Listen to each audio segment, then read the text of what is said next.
Hello everyone, myself Mangesh Dharme, lecturer in Mechanical Engineering Department. Today we see Introduction to Industrial Engineering and Work Study. The learning outcome of today's lecture are students are able to know the basics of industrial engineering and work study. The various program outcomes that we achieve in today's lecture are PO1, PO4, PO5, PO6, PO7, and similarly the program specific outcome that we achieve in today's lecture are PSO2. Now we see what is meant by industrial engineering.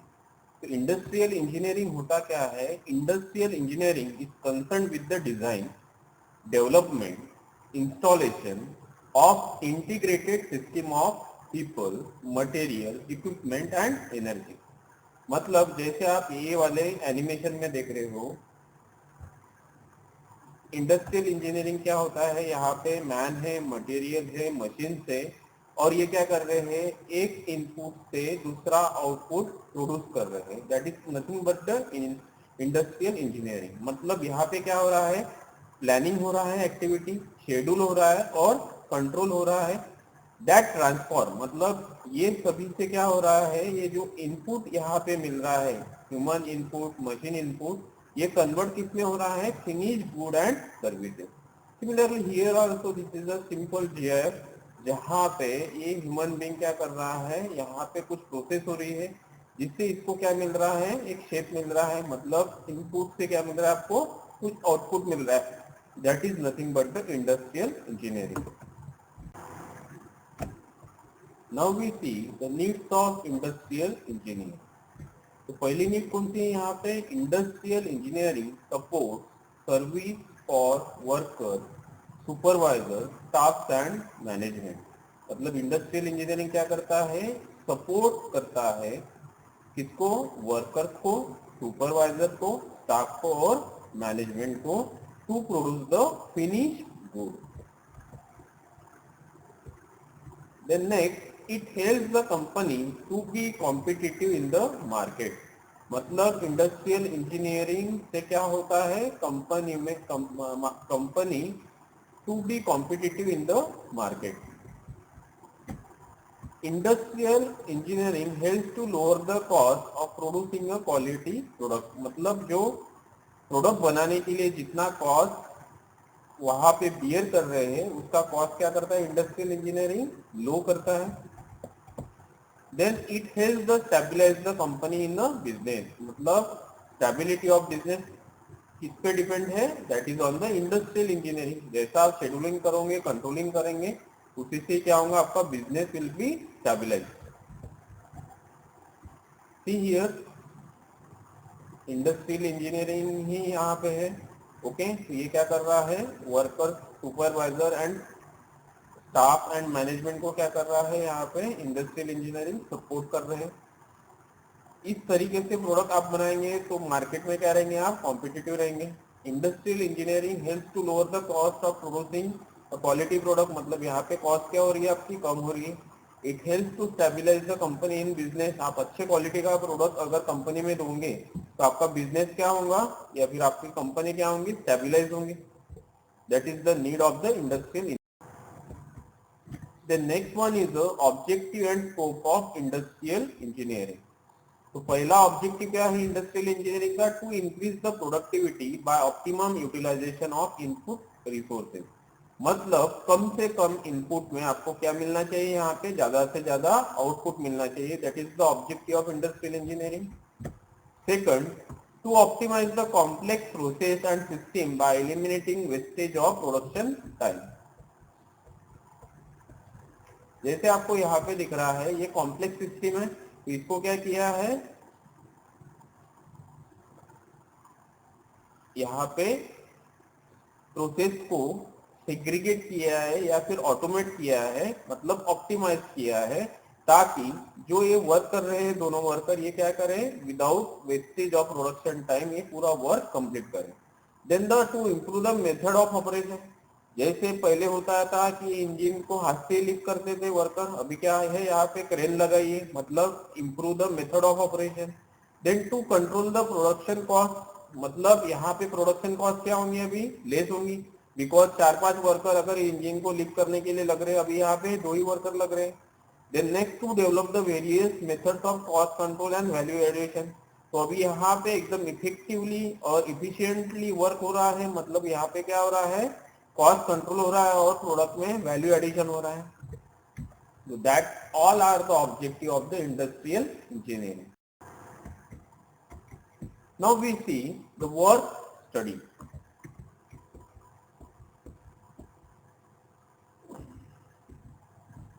Now work study क्या होता है? Work study is a generic term for techniques used for examination of human work and systematic investigation of all factors which affect the efficiency of process in order to seek improvement.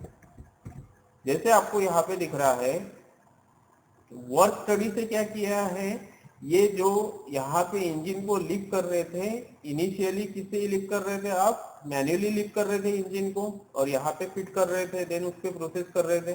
तो इस process का क्या हुआ, यहाँ पे systematic investigation हुआ, okay, use for examination of human work, मतलब human work को ज्यादा से ज्यादा हेल्प यहाँ पे प्रोवाइड करना पड़ रहा था।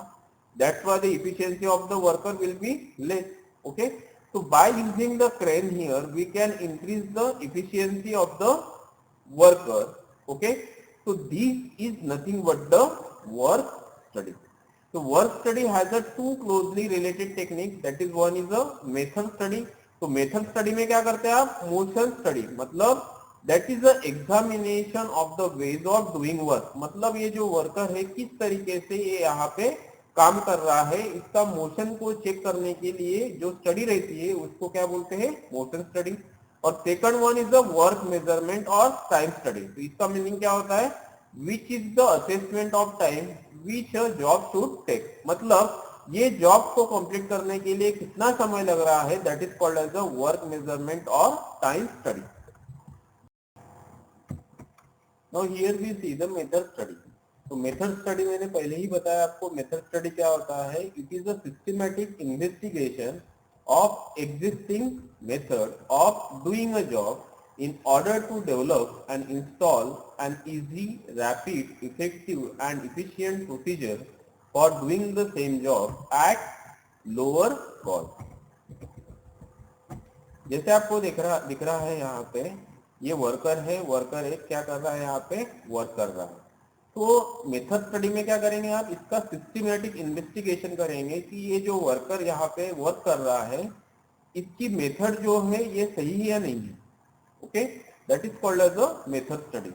अगर इसकी मेथड सही नहीं है और यहाँ पे हैमर से क्या कर रहा है, इसको हैमरिंग कर रहा है, तो इसके जगह पे कुछ यहाँ पे मशीन अप्लाई कर सकते हैं या फिर कोई मैकेनिज्म अप्लाई कर सकते हैं, so that the efficiency of that worker will be increased. That is nothing but the method study.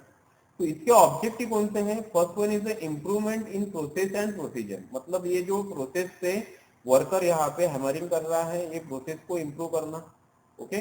Then to find the best way of doing job, अभी ये जो जॉब वर्कर कर रहा है लेकिन इसका बेस्ट वे क्या रह सकता है डूइंग जॉब, ये फाइंड आउट करना है। Then next one is a better workplace layout and better working condition, मतलब जहाँ पे वर्कर काम करेगा उसका लेआउट और उसकी वर्किंग कंडीशन क्या रहनी चाहिए, अच्छी रहनी चाहिए। Then less fatigue to operator, अब ये ऑपरेटर दिन भर ऐसे हैमरिंग करते रहेगा तो क्या होगा, there is a more fatigue। तो अगर मैंने यहाँ पे कुछ मैकेनिज्म लगा दिया और इस वर्कर की अगर वर्क यहाँ पे कम होता है तो उसका फटीग क्या होगा, लेस होगा। The next objective of method study is the better product quality, मतलब जो आपको प्रोडक्ट मिलेगा उसकी क्वालिटी क्या रहेंगी, गुड रहेंगी। Then improvement in use of material, machines and manpower, मतलब आप जो material, machines and manpower use करेंगे उसमें क्या होगा, इम्प्रूवमेंट होगा। Then next one is the efficient and fast material handling, मतलब आप मेथड स्टडी से क्या कर सकते हो, efficient and fast material handling। Then next one is the greater job satisfaction, higher standard of safety and health, मतलब safety और health क्या रहेंगी यहाँ पे मेथड स्टडी में ज्यादा रहेंगी, हायर स्टैंडर्ड रहेगा और जॉब सेटिस्फेक्शन अच्छा रहेगा। Then next one is the reduction in a waste and scrap, अभी मेथड आपकी इंप्रूव हो गई है, मतलब वेस्ट और स्क्रैप क्या होगा यहाँ पे रिड्यूस होगा. Then next one is a smooth and streamlined flow of production and processes. Now we see the basic procedure for carrying out the method study. यहाँ पे ध्यान दीजिए, अगर मुझे कोई एक प्रोडक्ट मेथड स्टडी के लिए क्या करना है, सिलेक्ट करना है, तो आपको सबसे पहले देखना पड़ेगा कि आपको टास्क कौन सा सिलेक्ट करना है. मतलब रिपीटेटिव टास्क रहता है, मोर लेबर जहाँ पे लग रहे हैं, या फिर जिस वर्क की वजह से ओवर टाइम करना पड़ रहा है वर्कर को, इस तरीके का टास्क क्या करना है आपको सिलेक्ट करना पड़ रहा है. जैसे आप यहाँ पे देख रहे हो, this is a repetitive work. Okay, तो आपको मेथड स्टडी मतलब इसकी मेथड इंप्रूव करने के लिए आप ये वाला जो टास्क है ये आपने सिलेक्ट किया. Then record all the facts related to existing method. All the fact मतलब क्या है, इसमें मशीन कौन सी लग रही है, यहाँ पे लेबर कितने लग रहे हैं, इसका प्रोसेस क्या है, ये सभी फैक्ट आपको क्या करना है यहाँ पे रिकॉर्ड करना है. Then examine the fact critically but impartially. मतलब आपको क्या करना है, अभी ये सभी मटेरियल हो गया, मशीन हो गया, वर्कर हो गया, ये जो प्रोसेस है इसको क्या करना है, एग्जामिन करना है, और इसके ऊपर जो फैक्ट अफेक्ट कर रहे हैं उसको क्या करना है, क्रिटिकली एग्जामिन करना है. Then next one is the develop. अभी क्या करना है, इस एग्जिस्टिंग मेथड को डेवलप करने के लिए आप क्या कर सकते हो, यहाँ पे आपको ये देखना है, that is called as the develop stage. Next one is the install. बाद में आपने डेवलप कर लिया, जैसे यहाँ पे हैमरिंग कर रहा है तो आपने एक मैकेनिज्म लगा दिया है हैमरिंग करने के लिए, और आपने एक सिस्टम यहाँ पे डेवलप किया है. बाद में उसको क्या करना पड़ेगा, आपको इंस्टॉल करना पड़ेगा. ओके, इंस्टॉल करने के बाद उस सिस्टम को maintain the new method and evaluation. मतलब न्यू मेथड से और ओल्ड मेथड से क्या डिफरेंस आ रहा है, टाइम कम लग रहा है, वर्कर कम लग रहे हैं, वर्कर का फटीग कम हो रहा है. तो ये सभी रिकॉर्ड जो है इसको क्या करना है, आपको मेंटेन करना है और इसको इवेल्युएट करना है कि आपने जो मेथड यहाँ पे लगाई है वो पहली मेथड से इम्प्रूवमेंट है या नहीं है. Okay, so that is the basic procedure for carrying out the method study. Now here we see the factor responsible for selection of work for method study.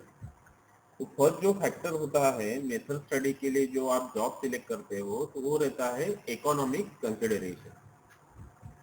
तो व्हाई इकोनॉमिक कंसिडरेशन, जैसे यहाँ पे आपको ये दो वर्कर दिख रहे हैं जो एक काम को कंप्लीट कर रहे हैं, ओके, मैन्युअली, और बाद में यहाँ पे मेथड को इम्प्रूव करके यहाँ पे क्या लगाई है, लीफ लगाई है. ओके, बट ये लीफ लगाने के बाद इसका जो कॉस्ट है, ये मेथड को इम्प्रूव करने का जो कॉस्ट है, इस प्रोडक्ट के कॉस्ट के जो बेनिफिट मिल रहा है या फिर जो प्रॉफिट मिल रहा है इससे बहुत ज्यादा है. जैसे आप यहाँ पे 10 रुपए लगा रहे हो और आपको प्रॉफिट मिल रहा है ओनली 0.1 पैसे, that is not reliable. Okay, तो आप जब मेथड स्टडी कोई भी मेथड को इम्प्रूव कर रहे हो तो आपको ये इकोनॉमिक कंसिडरेशन को कंसिडर करना ये बहुत ज्यादा इंपॉर्टेंट रहता है. That is the first factor. Now the second factor is a technical consideration. Technical consideration मतलब क्या होता है, जो मेथड स्टडी इंजीनियर रहता है उसको एडिक्वेट मतलब जो टेक्निकल नॉलेज है उसका बहुत ज्यादा इम्प्रूव रहना बहुत ज्यादा जरूरी है, क्योंकि जो मैन्युफैक्चरिंग में डिफिकल्टीज आएंगी उसको वो जल्दी से जल्दी रिकवर कर सके. The next one is human reaction. तो अभी अगर एक ह्यूमन बीइंग है और वो एक ही काम 10 साल से एक ही मेथड से कर रहा है और आप मेथड स्टडी से वो मेथड को इम्प्रूव करके कोई न्यू मेथड लगा रहे हो, तो उस वक्त क्या होगा, उस जो वर्कर वो 10 साल से एक ही मेथड से यूज कर रहा था वहां पे, तो उसके एटीट्यूड में क्या आ सकता है, चेंज आ सकता है. ओके, तो ह्यूमन रिएक्शन क्या हो सकता है कोई भी मेथड को इम्प्रूव करने के बाद, ये आपको कंसिडर करना वहां पे बहुत ज्यादा जरूरी है.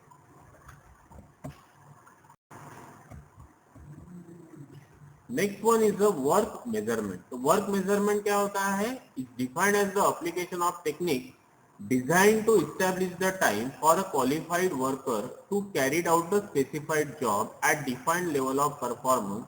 It is also called as the time study.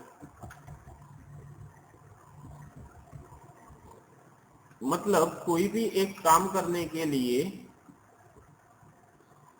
Standard worker को कितना समय लग रहा है, सपोज ये हैमरिंग कर रहा है तो हैमरिंग करने के लिए इसको कितना समय लग रहा है, that is called as a work measurement. तो टाइम स्टडी या फिर वर्क मेजरमेंट क्यों करते हैं, इसका फर्स्ट ऑब्जेक्टिव क्या है, to estimate the cost of product accurately, मतलब इस प्रोडक्ट को बनाने के लिए कितना कॉस्ट लग रहा है। Then planning and production control, मतलब प्लानिंग एंड प्रोडक्शन को कंट्रोल करने के लिए भी वर्क मेजरमेंट इंपॉर्टेंट है। To identify the standard worker को ये काम कंप्लीट करने के लिए कितना समय लग रहा है। Then to achieve the delivery dates by assessment of accurate time for completion of order, अगर कोई कंपनी से आप एक ऑर्डर ले रहे हो, आपको अगर ये प्रोडक्ट बनाने के लिए समय कितना लग रहा है यही पता नहीं है, तो आप डिलीवरी डेट दे सकते हो क्या कस्टमर को, नहीं। That's why the work measurement is also important. Then to train the new employ को ट्रेन करने के लिए भी वर्क मेजरमेंट जरूरी है, बिकॉज जो पुराना वर्कर है एक काम 10 मिनट में कर रहा है, तो नया वर्कर भी कितने मिनट में करना चाहिए, वो 10 मिनट में ही करना चाहिए। That's why these are the objective of the work measurement. Now we see the steps involved in time study. First step in time study is select the task to be time. मतलब आपको यहाँ पे क्या select करना है, सबसे पहले task को सिलेक्ट करना है जिसके लिए मुझे टाइम स्टडी करना है। जैसे यहाँ पे आपको एक प्रोडक्ट दिख रहा है जिसके लिए ये टास्क सिलेक्ट किया और इसके लिए मैं टाइम स्टडी करने वाला हूँ। Next one is standardize the method of working. अभी यहाँ पे ये जो वर्कर है वर्क काम कर रहा है, this is called as the standardized method of working. Then next select the operator to be studied. अभी मुझे क्या करना है, ये ऑपरेटर का टाइम कितना लगा रहा है ये प्रोडक्ट को मैन्युफैक्चर करने के लिए, ये कैलकुलेट करना है। That is the select the operator to be studied. Then record the necessary details of job and condition of work. अभी क्या करना है आपको, ये जॉब से रिलेटेड जितनी भी एक्टिविटी है, जैसे यहाँ से वर्क को मैं लिफ्ट कर रहा हूँ, देन यहाँ पे ये मैं यहाँ पे क्या कर रहा हूँ, यहाँ पे पुट कर रहा हूँ, देन ये वर्कर इसको क्या कर रहा है, यहाँ से यहाँ तक मूव कर रहा है, ये सभी एक्टिविटी क्या करना है आपको, रिकॉर्ड करना है। Then break the task into the element, जैसे यहाँ से मैं लिफ्ट करते जा रहा हूँ, यहाँ पे रख रहा हूँ, वर्कर यहाँ से इसको उठा रहा है, ये हाथ में लेके जा रहा है, then it will throw the product to this side. ये सभी क्या हो गई, आपकी एक्टिविटी हो गई जो आपने ब्रेक की है। तो आपको हर एक एक्टिविटी के लिए कितना समय लग रहा है, that is the break the task into the element.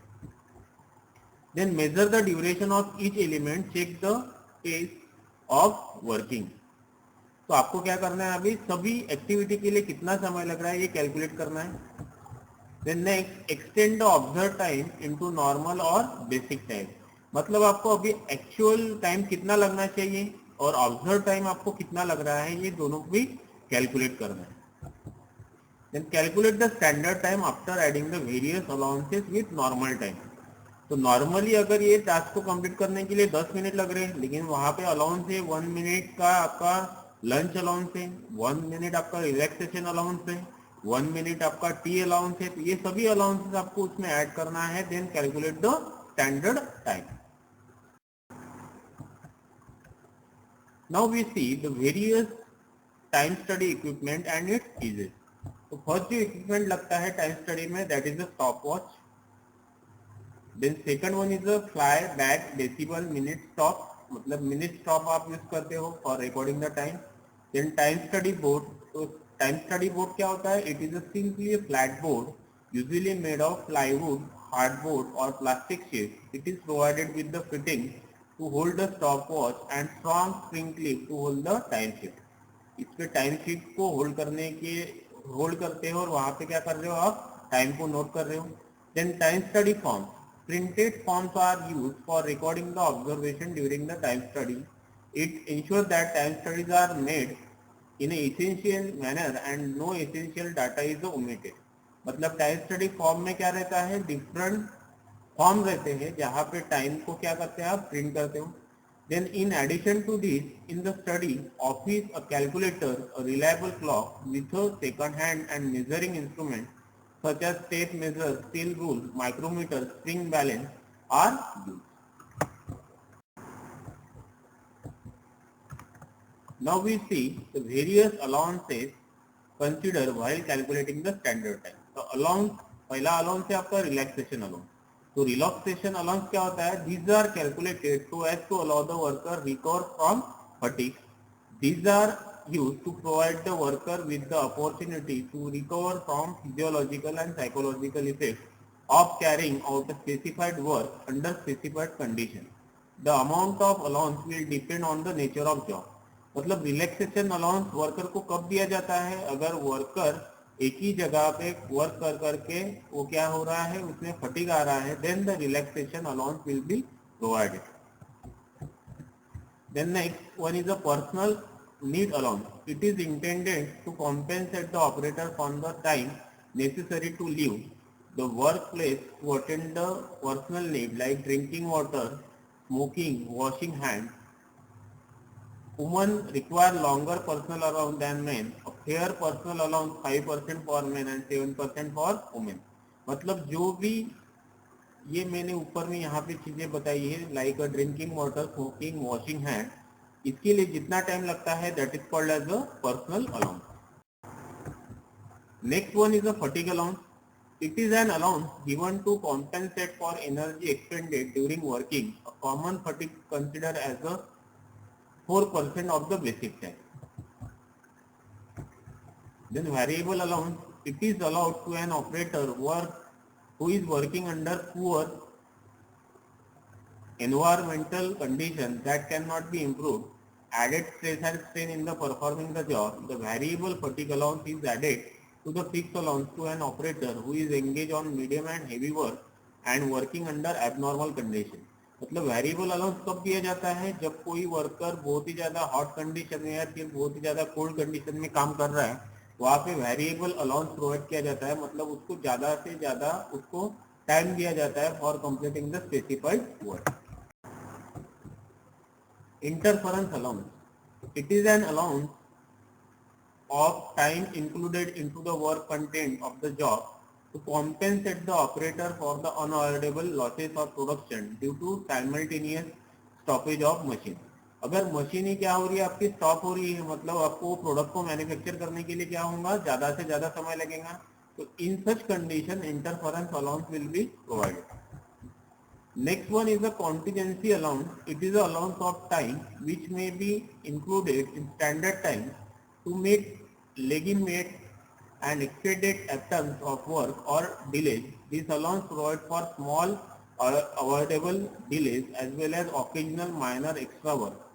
Like tool breakage, power failure हो रहा है अगर आप जब वहाँ पे वर्क कर रहे हो इंडस्ट्री में, then contingency allowance will be provided.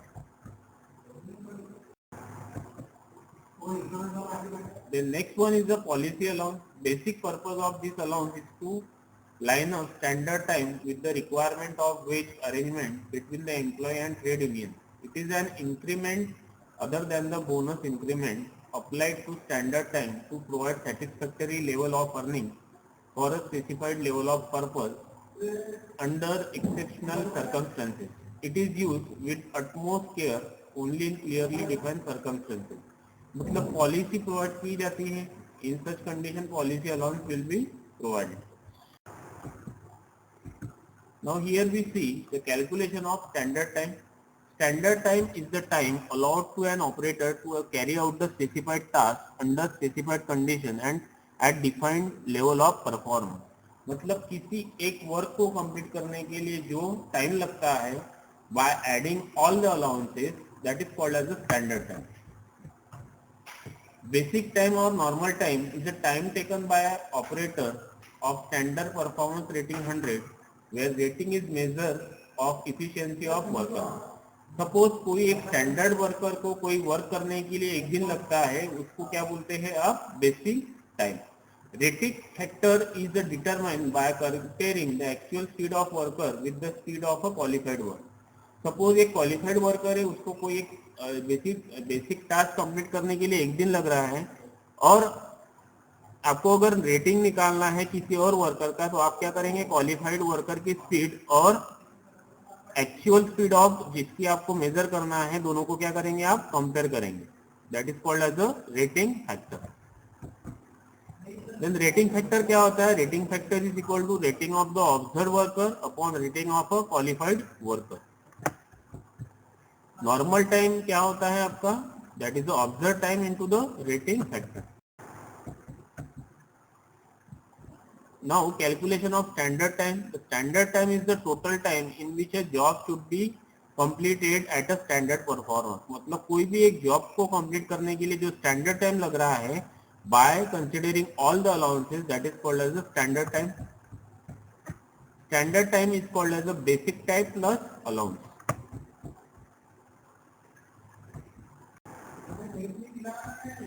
The unit outcome achieved in today's lecture are: apply the work study testing for manufacturing of the given job.